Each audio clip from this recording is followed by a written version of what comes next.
Week 6 is in the books. We're going to get to the podcast in a second. A lot of blowouts. We had one close game that we're going to talk about. We have 4 analysts standing by, but a big Week 7. We are 3 weeks away from the playoffs. We're probably going to do some preview stuff too after we break down Week 6 because some big matchups that I think we're going to put the guys on the spot after a little analyst berating during one of the interviews this week. We'll get there. He's here. He's going to defend himself. The team isn't. That's kind of the best way this goes. So he gets to, fully defend himself after Week 6 action. But let's get to the show, and then we're going to have some fun and break down a big, big, big Week 7 coming up next week. Yeah. This is the Legacy League. Tell me where your legacy be. Yeah. Week 6. Now 3 weeks remain. Some teams have 3 games, some teams have 2, but we are coming up on the playoffs. Jacob, Evien, Aidan, Burke. It's a full house here on the Postgame show. I'm Joey. Check out the hoodie. If you want one, let me know. Guys, the closest game from Week 6 was the one that I teased with some analyst, hate, some shout-outs. It's what we do. Listen, if we can plan it that way, that just shows that people are listening.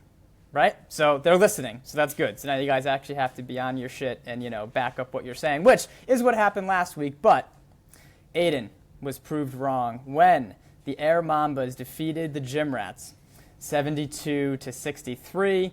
That gave the Air Mambas their second win and now the tiebreaker over those Gym Rats. We're going to get into some playoff stuff. The Gym Rats, after that, fall to 1-5 through Week 6.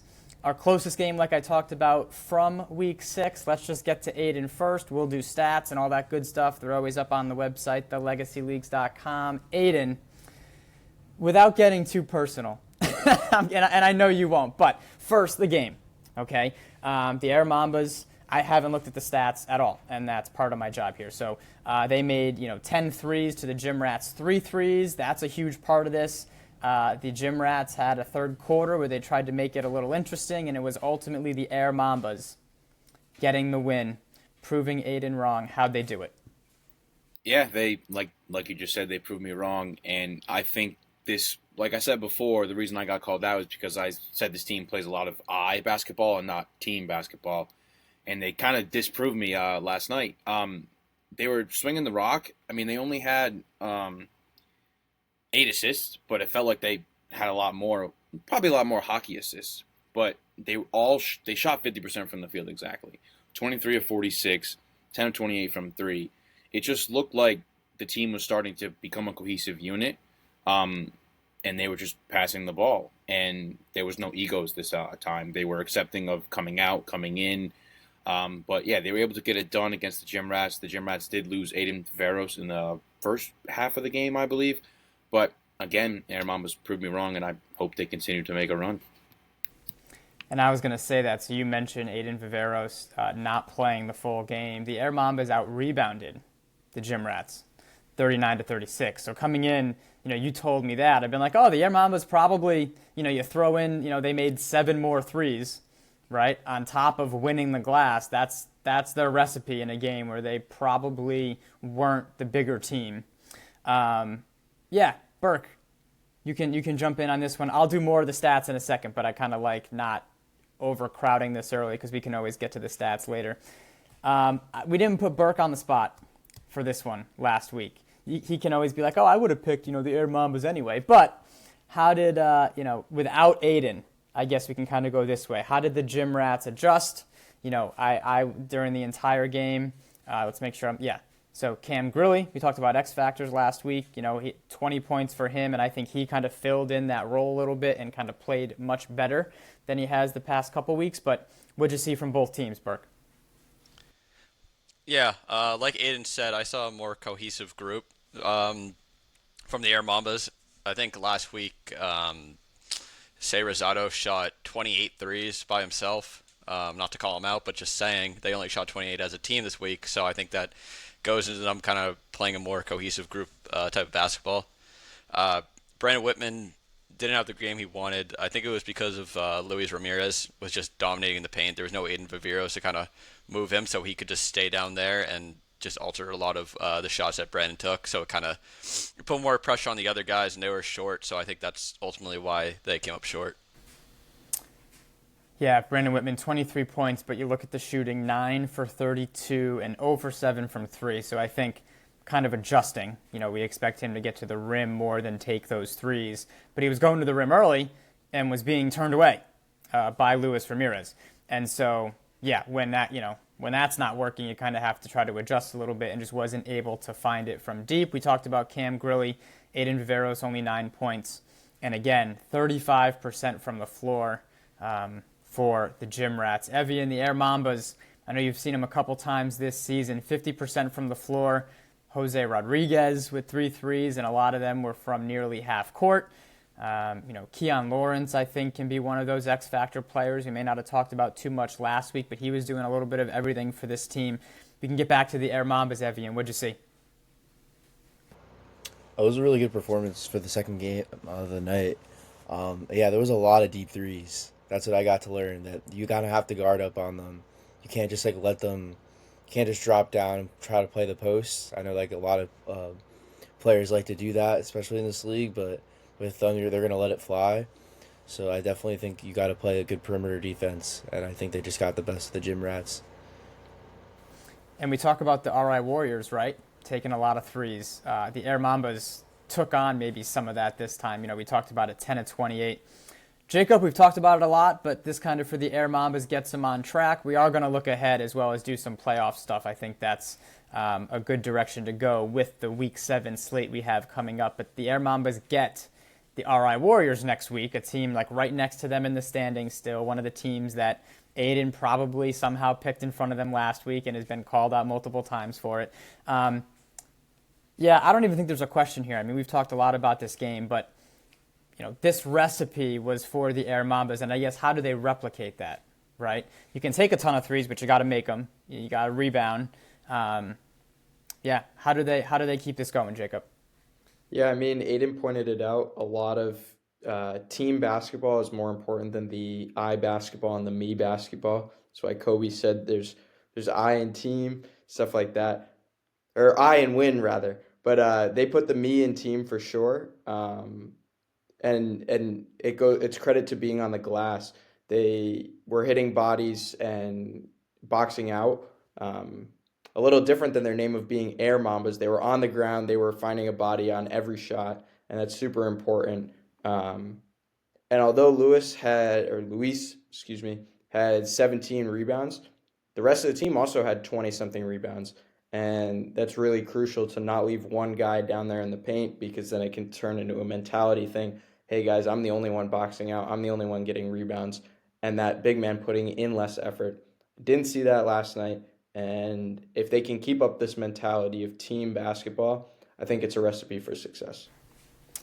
We talked about, to Evian's point too, you definitely have to guard the three, right? And you still have to rebound. It's funny, a lot of those things carry over, despite what, comments may say on the internet or what people may think initially watching this league, right? It's I'm just going to go dunk and, run around. And it's it's nice if you can still make some shots and rebound and maybe play some defense here and there. I think that definitely helps. We talked about the Gym Rats. They fall to 1-5, and they have their bye coming up. Out of the bye, they'll return in Week 8 with a matchup with the Cold Hearts. So they kind of somehow avoid the Week 7 chaos, which is just a ton of good games in Week 7. And they come back with a tough matchup of their own in Week 8. I don't even know where to go from here. I guess let's do the Washed Up Boys and the next closest matchup. But they were able to take care of those RI Warriors, and they had some interesting attire in this one. It was definitely planned. I freaking hope. But let's get to the Washed Up Boys remaining undefeated. They win 69-49. The Washed Up Boys do. The Warriors, speaking of that three-point shooting, 9 of 42 from 3. The Washed Up Boys, 7 of 25, but they were able to kind of control, the rebounding was exactly even, but it felt like they controlled the paint more compared to the RI Warriors. That is actually crazy that they both had the same amount of rebounds. If you had told me that coming in, you expect the RI Warriors to maybe make some shots, and that's how you stay in a game. Right? Limit the team to one shot and make your threes, and math kind of takes over in that scenario. Let's go to Burke. We're going to kind of go a little more quickly on these games. A 20-point margin. The Washed Up Boys in their pajama pants. The Pajama Boys, as they branded themselves. It better not be an every week thing. But the Pajama Boys take care of business. Burke, what'd you like from them? I mean, I talked a lot of big picture with them, and again, I'm teasing that a lot because the playoffs are almost here. But this team, was undefeated at a very similar spot in the season last season. Lost their last couple games against some of the better teams, and they were close games, nothing to, be ashamed about. And then lost in the semifinals to the Road Dogs, and so that's kind of their benchmark. Right. So what did they do today to kind of build on that? And that means ultimately making another deep run, possibly to the finals. I think this game again just showed how good they were. They came out a little bit in the start. I think those PJs might have had them feeling a little sleepy because they only had 18 in the first, which for them, I think they want to do better, but they really turned it up the rest of the game. I think this was just a good game to show that they can be a little off, to start the game or to have some bad runs, but they still won by 20. Having Hendel roll back was huge for them. He really just sets a tone for them, offensively and defensively. And when he's rolling, the rest of the guys just fall on his back, and they're just great to watch. Yes. Yes to all of that. Hendel Roll led the way with 19, 8 of 12 from the free throw line, and I think that is almost, as good as Hendel is, and he's a better, well, that's not fair. Better defender than shooter, that's probably not true, but he plays defense. So let's not forget about that. And then when he's getting 12 free throws, not only is he playing defense and shooting and setting everyone up, he's getting to the line, right? And so that's even more of what do we do? What do we give up against him for a defense? That's not a fun time. Kayshawn Harrison, 4 more threes. He's like a perfect person off of Hendel Roll to be able to catch some of those shots. And Leroy Brown, 15 and 10. That's if those three, and I love Leroy, right? And I've said it on this postgame show, he's a huge part of this team. If he can produce 15 and 10, that's a very good sign for this team because of the way he gets those 15 points, physicality, intensity, inside. We'll go Jacob, and we'll save Aidan for some more berating of some other teams. Jacob, the RI Warriors fall like we talked about. The Washed Up Boys, I know you haven't, you've seen some of them this season, but not so much last season. Go wherever you'd like in this one, but definitely impressive that the Washed Up Boys as a team, not their sharpest performance, yet still, a big win. Yeah, I'm glad you gave me this opportunity because I'm going to be a little harsh on the Warriors, and maybe my criticism will hit home the way Aidan's criticism has hit home in the past. The 3-point shooting has got to, it might have been Burke a couple weeks ago, chill out on the 3-point shooting because I think they shot 25-30% as a team, if I'm remembering correctly. And not to pick on Bazal Masood, but he shot 28% from 3 on roughly 20 attempts. And he shot 63 threes this season and only 9 twos. And the team was kind of following that, and they shoot as a team more threes this season than twos. And in the last 2 or 3 weeks, they have not been falling. And I truly believe that this is a team that can sneak into the playoffs and even pull out a first-round upset. They have 2 of the teams at the bottom of the standings in the next couple of weeks. Their combined opponents are 2-9 over these next 2 or 3 weeks. And they should win both of those games. But if they shoot like they shot tonight, or last night rather, they're going to find themselves probably dead last in the standings. So if you guys are listening, a couple more mid-ranges, a couple more drives to the paint. If you can hit threes, then you can hit free throws. And free throws are easier to hit. What a good setup, because a lot of that, and not to put it on one person, but comes back to Kevin Viter, right? And we've talked about him and how important he is for this team with his ability to create and his ability to get to the free throw line. 2 of 7 from the free throw line last night, but 14 points, 15 rebounds for really one of their main ball handlers, right? And so that's great to be getting those rebounds from that position. 6 of 21, is not, when he is getting inside, is not effective. And I know he can do better than that, and that's a big part of this team as well. Continuing to improve and kind of find everybody's role on this team. The RI Warriors 1-5, like we talked about. They get the Air Mambas in Week 7, so we already talked a lot about that, but I'm excited for that one. And the Washed Up Boys undefeated. We talked about it, and next week they get the Muffin Tops, followed by their matchup with Lob City in Week 8. So not to look ahead, but there you go. In a couple weeks, we get the Washed Up Boys and Lob City. All right, let's hear from our other two analysts in a second. Let's do some Cold Hearts and Road Dogs, and it is the Road Dogs improving to 4-1. 101-80. Everybody with at least 9 points who played for the Road Dogs, so kind of a vintage performance from them.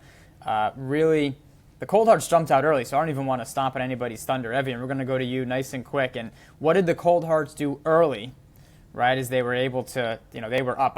It may not even reflect it. Yeah, 22-17, but it was a little bigger than that in that first quarter. And the Road Dogs said, nah, let's stop this now, and they kind of flipped it and pulled away. Evien, how'd they do it? I think the Road Dogs just kind of locked in on defense. The Cold Hearts, I think they had like about 20-something points first quarter, 22.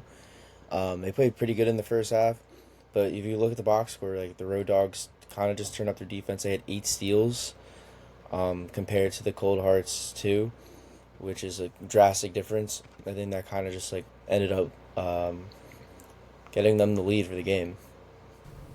Yeah, and you can see it there, 23-11 in the third quarter, their advantage. And if I was good at math, I would do it quick, but 38-14 in the third quarter. And that was kind of when I said to Aidan, I was like, oh my God, they're up 20.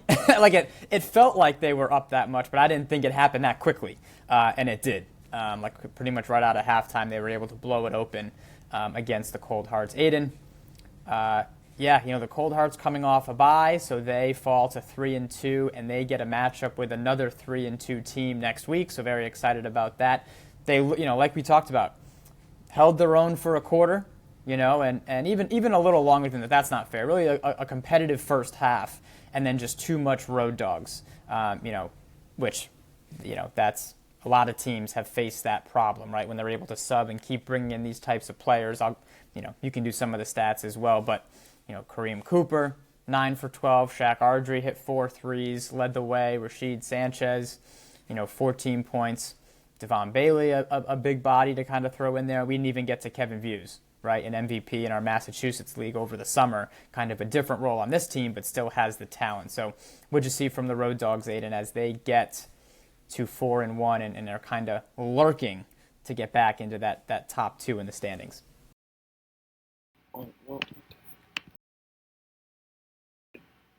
Okay, now my mic's good. I saw a lot of great basketball being played. Like we talked about, the first quarter, it looked like the Cold Hearts were just beating them. Like it looked like they were going to come out and win this game. And the Road Dogs are on the sidelines. They're talking about, like, let's not mess this up. Let's not take our foot off the gas. You were champs last year. You're going to continue to play like that. With the Cold Hearts, like we said, they're 3-2. They were 3-1 last week. This loss, whatever, happens.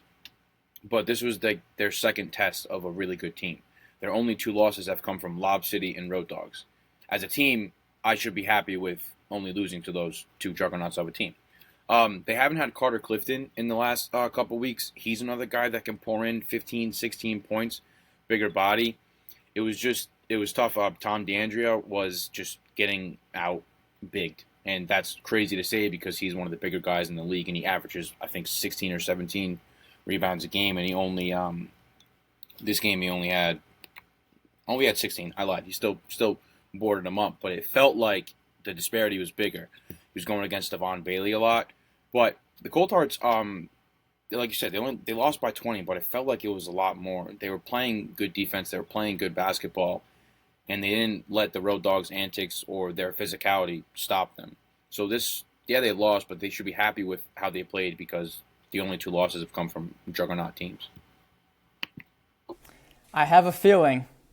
And I want to make sure I get his name right before we do some stats. Carter Clifton will be there next week because that's how it goes. When you play the halfway crooks, everybody shows up and everybody makes shots. So let's just get to that now. I wanted to look at our matchup. If you remember, they were all Talk Sports. A lot of these same guys when they played the halfway crooks last season, and I'll find it because I believe it was an overtime game, a very close game, and I expect that again in Week 7.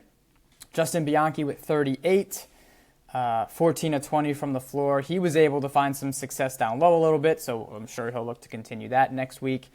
We talked about Tom DeAndrea. Steven Soulier, too, one of those players. He's able to put somebody on a poster and then also will shoot it. And so kind of a difficult matchup, 18 points for him. And 6 of 27 from 3, they would have needed that a little higher to kind of keep this one, from getting out of hand against the Road Dogs. Yeah, I'm interested now. I didn't think it was, this is going to be the ultimate stalling tactic. This is horrible. Yeah, here we go. It was in Week 5 last year. It was an overtime game, and it was the halfway crooks 75-69. It was the halfway crooks with 4 players, and Joey Zocco had 14. So never a good sign. But it was an overtime game. Remember that game? Yeah, that was a fun one to pull out. But it'll be a good one in Week 7, and we'll get there. So we talked about who the Cold Hearts will play as 2, 3, and 2 teams face off in Week 7. And we've already kind of teased it. The Road Dogs, coming off this win, get Lob City off of their bye, with 2 of the top 3 teams in the standings getting ready in Week 7. All right, 1 game left. It is those halfway crooks.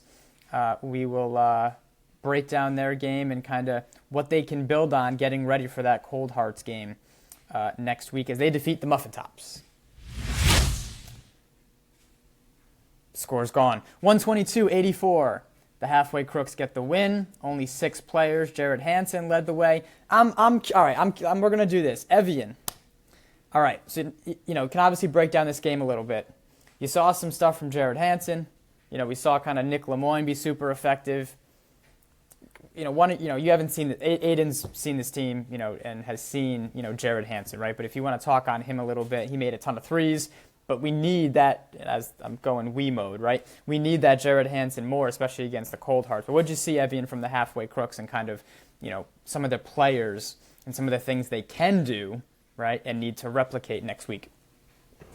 Especially for next week, I think they have to continue the three-point shooting, and especially getting the good looks they got. Jared Hansen shot like 50% from 3. The team as a whole shot like 43%. Anytime your entire team shoots over 40% from 3, that's a good sign. In the first, even the Muffin Tops scored about 20 points, and they still kind of just locked them up for the next couple quarters, going under that as well. But I just definitely think that the perimeter is what they should have to continue on in order to win next week. Let's give him his due. Jared Hansen, a 5-time Rhode Island League 3-point shootout champion and a 1-time Massachusetts League. So he's won the 3-point contest is totally different, but he can shoot it, as we've talked about. For the Muffin Tops, Matthew Dagnall, 27 and 10 rebounds, Michael Berto, 22, and Tom Williams, 17 and 13. So 50% shooting from the floor, not a ton of threes. Shout out to Mr. Dano's class. Hopefully they're listening. I got to clip this for him too. He's a teacher, and his class is like, oh, it was a good first quarter, and then not so much last night. So they're watching, which is so funny, following along. Let's go to Burke, and I kind of like this setup quickly, and we can almost kind of roll this right into next week if you want, Burke. But as they get ready for the Cold Hearts, the halfway crooks, 21 of 49 from 3. So, doing their best Rhode Island Warriors impression. Probably, going to fall more closely to the 30 to 35 threes, range each game next week, right? So you kind of would like to be as close to 50% as possible. What'd you see this week? And even some of just the players, right, specifically as what they were able to do this week and how it translates to a matchup with the Cold Hearts. Yeah, I mean, you guys had a really good recipe this week. Jared shot the ball 18 times. I don't think he needs to lead the team in shooting shots, but if he does, it's they still can win. You guys can still win. I think you guys just played overall well. Taking 49 threes, maybe a little too much, but it was that type of game. You could just kind of get some shots up, and it's probably good for the morale to see some fall. Nick Lemoyne was hyper efficient, and I expect that to probably continue as he's been all season. But yeah, this was a great game. It just showed the diversity and how you guys can just score inside and outside. When the shots are falling, every team looks good, right? And so that's something that definitely needs to continue next week against the Cold Hearts and the Muffin Tops. Next week, we talked about it. They get the Washed Up Boys, the undefeated Washed Up Boys. All right, let's do this for next week. So we're gonna go around. Yes. One word game coming up. It's the one word game. We're gonna make picks, and you guys get one word. I swear, I'm a stickler on this. All right, week 7. Let's start it off right. We're going around. It might take a little while, but it's worth it. I swear you get one word. So you get to pick your winner and then literally give one word, and we're moving on. Because if not, we'll be here for days. Okay? So your one word describing why you're picking who you're picking. Okay? So I'll go to Aidan first because he's used to being put on the spot like this, so you can come up with your one word. Okay? But Lob City Road Dogs, a highly anticipated matchup from a couple seasons ago, from last winter. They obviously also met in the summer. 2 of the top 3 teams, we've talked about it.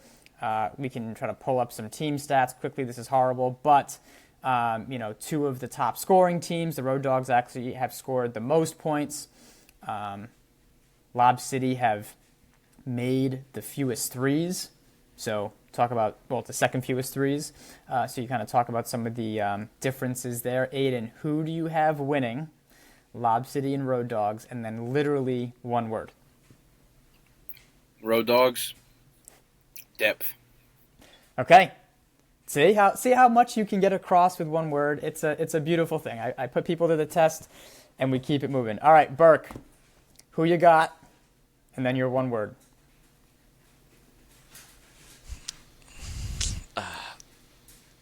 Lob City, Stars. Okay, so we have a vote each, right? So we're split. All right, Jacob, go ahead. Who you got in your one word? Lob City, Trio. All right, see? We're finding out so much about everybody. Evien, all right, who you got and what's your one word? I'll go with Lob City. It's Dunks.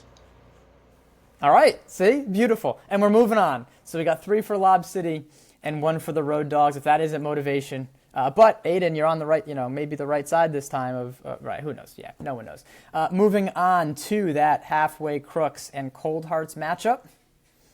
I'll put Burke on the spot this time. We'll give him a little while. This is also a great opportunity just to throw it out there. No one mentioned how many points I had this week. It's totally fine. You all had multiple opportunities. It's all good.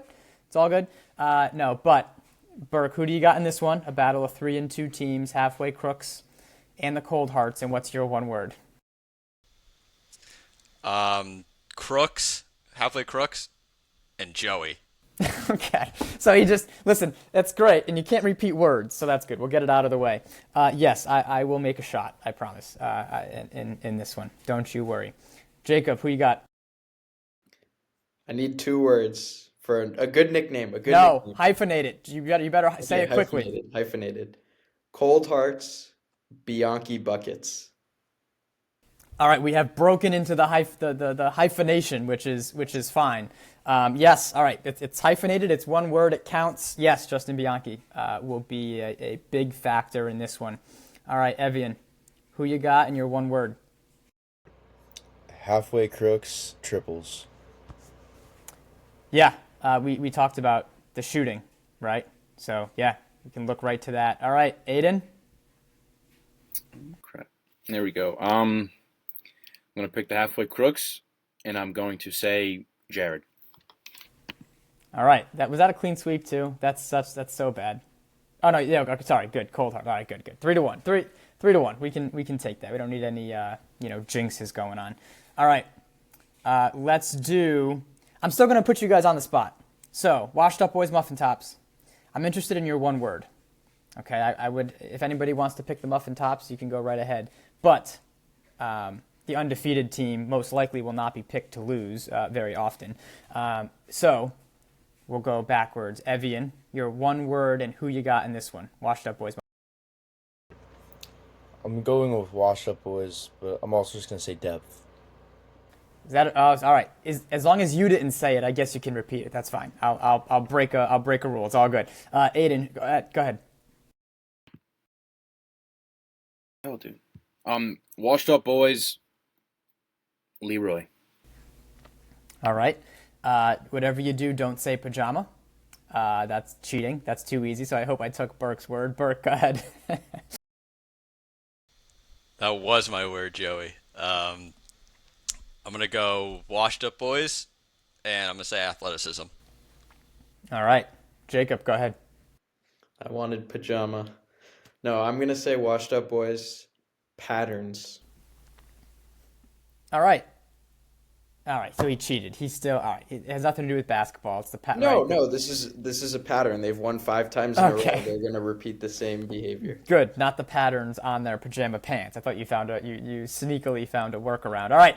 I would have just said jammies. in that case. Jammies. Yeah, we're like shortening words here. And jammies has 2 meanings if you think Yeah. about it. You missed your opportunity. The Air Mambas to close it out, and the RI Warriors. Some of these guys have played on both teams. It's a whole thing. So they are very excited for this matchup. Let's go backwards. So Jacob gets first crack at this one. Air Mambas, RI Warriors. Who you got in your one word? Air Mambas, glass. Okay. Yeah.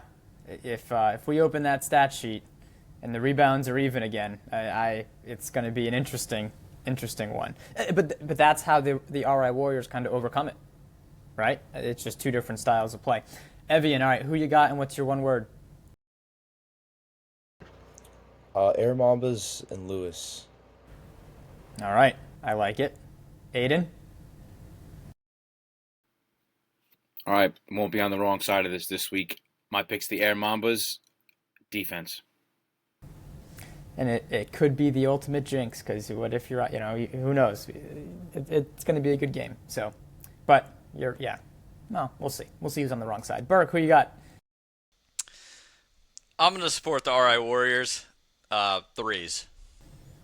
Yeah, he took the easy way out, but picked the RI Warriors in that one. All right. Yeah, like I said, a loaded Week 7. Week 8 isn't so bad either. And the playoffs are coming. So these teams are starting to hit strides, and it's always about, playing your best as we get ready for the playoffs and you take on some of these tougher teams that you will probably see again in February. We have like February madness, and the championship, I think, is the first week of March. So, can't really say March madness, but the playoffs are always good. So stay tuned for that. We have our power rankings, which we'll see how much they shift. But again, we should see some shifting in those in the future. This is the post-game show. Evien, Aidan, Burke, Jacob, they made some picks. So now everyone gets to kind of talk their shit this week. And we'll be back next week to, come back from that and see how these guys respond to being called out. Everybody, good job. Good picks. And it's never good when they pick your team. So we'll see how that goes next week. But, good job, everybody. And thanks for watching.